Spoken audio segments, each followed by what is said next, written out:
Hello, and welcome to episode 19 of Aftershock Weekly. This week we're going to talk about how to market to Generation X. Last week we talked about the millennials.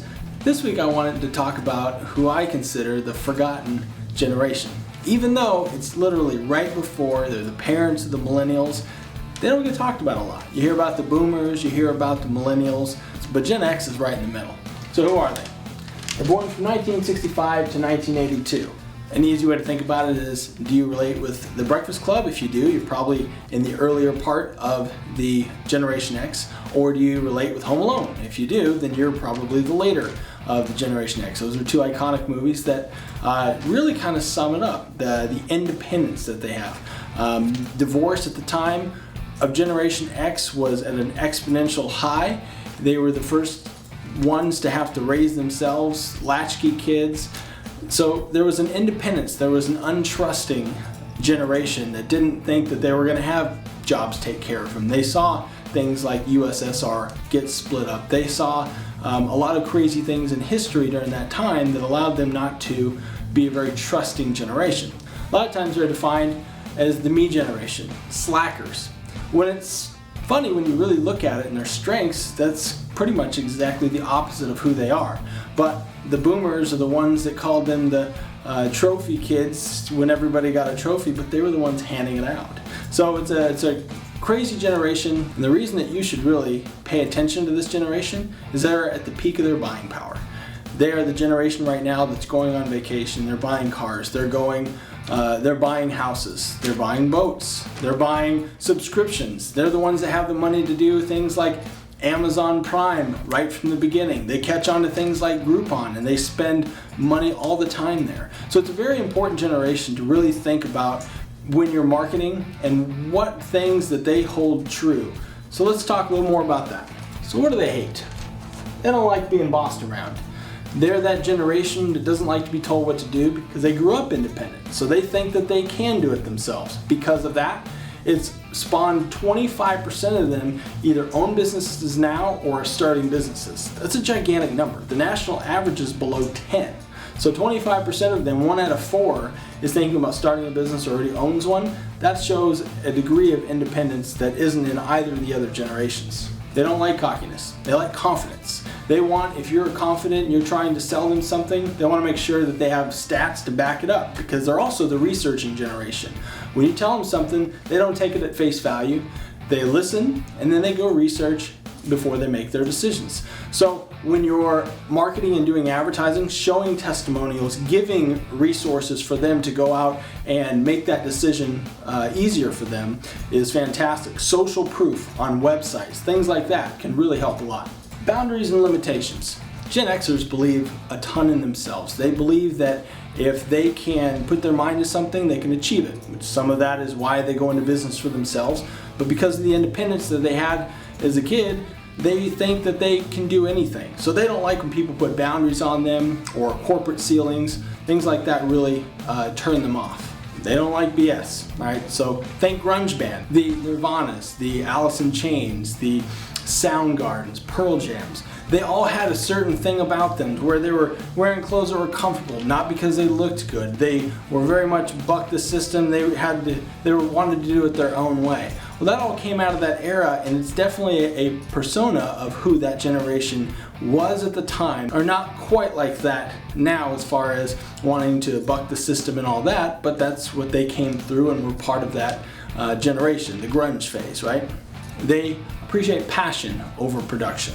So they want to see films that put a lot of work into it and trying to move people rather than something that has just great production value. So for example, Transformers that just came out, great production value, but it's kind of boring and terrible. Didn't resonate with Gen Xers.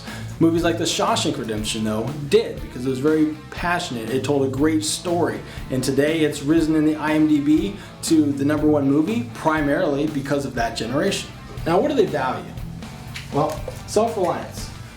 Like I had mentioned, 25% of them own their own business or are starting their own business. Again, it means that they know that they can do something when they put their mind to it. They also know that they can learn things and that the resources out there are unending of how they can pick up a new skill, a new trade, start a new business. So, security. Once they choose on a company that they're going to do business with, as long as that company continues to do a good job, they're extremely loyal. They will share it with their friends, their family, they become household names. That's something that isn't quite as common with millennials. They're more experiential, so they will try something else just because rather than staying loyal to a brand. 82% home ownership. They believed that they should own a home rather than living at home forever with their parents or renting for a long time. That was a real big sense of pride for them because of their independence. So 82% of them are homeowners. Plus, again, they're at their peak of their buying power. So if you're a realtor, for example, they're either going to be selling or buying a home in the next 5 to 10 years. They also value family very much. They're right now, because of their earning power, they're supporting the millennials because their kids can't support themselves right now, even though a lot of them are 20, 25, years old. They are also supporting their parents, who the boomers were all about, we're going to spend it all. Our parents saw the Great Depression, they never spent a dime, we're going to spend it all. That's what the boomers were all about. Gen Xers kind of went backwards on that and said, no, we're not going to spend it all, we're going to save it, we're going to take care of our parents and our kids. So it's kind of funny how every other generation usually will mirror each other in similar fashions. One of the reasons that's important is if you are selling financial goods or for investment, they really take that stuff into consideration. So knowing that they will do the right research, that they do care about saving for the future, those are things that you can put into your marketing to make sure that you know that you as a brand value that as well. They're early adopters. If you think about Atari, you think about iPods, those were both in that Generation X to where they were the ones buying it. They launched completely new markets out of that. One, obviously, with a device holding thousands of songs, the other one, an entire gaming industry. But most of that was because they were the ones to adopt early and to really catapult it. Mail still works. So if you're a company and you're looking to market to Gen Xers, direct mail actually might be something that will work for you because they are the generation that opens the mail still. Millennials, they're not opening the mail. In fact, they don't like it. Gen Xers will still pull it out. They still look forward to it a lot of times. So that might be a good way to get in front of them. Social media, obviously, just like millennials, Gen Xers are very much on social media.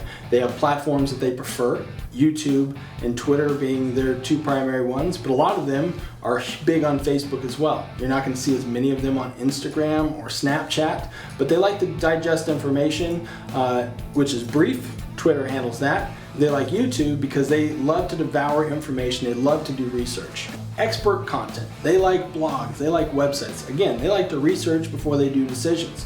So going online and having a good website that'll give that presence of authenticity, will give you authority in your business, is very important to them. They like to go somewhere that's got a lot of information that they can digest, so it helps them make their decisions. So websites are far more important to them than to millennials. They like lifestyle conveniences. So if you're launching a product or a service, they can make their life a little easier, save them time, save them a little money. They're all about it. They were the ones that were a big reason that Groupon took off. Companies like Massdrop were literally created for that generation. And sure, millennials, boomers, they will use those services, but primarily it's the Gen Xers. So those are a couple things that you can take away from this when you're talking to Generation X, understanding a little bit of background on who they are, how they like to buy, and hopefully this helps. So thanks for tuning in to episode 19 of Aftershock Weekly. We look forward to seeing you next week, but with that, we'll leave you with a quote.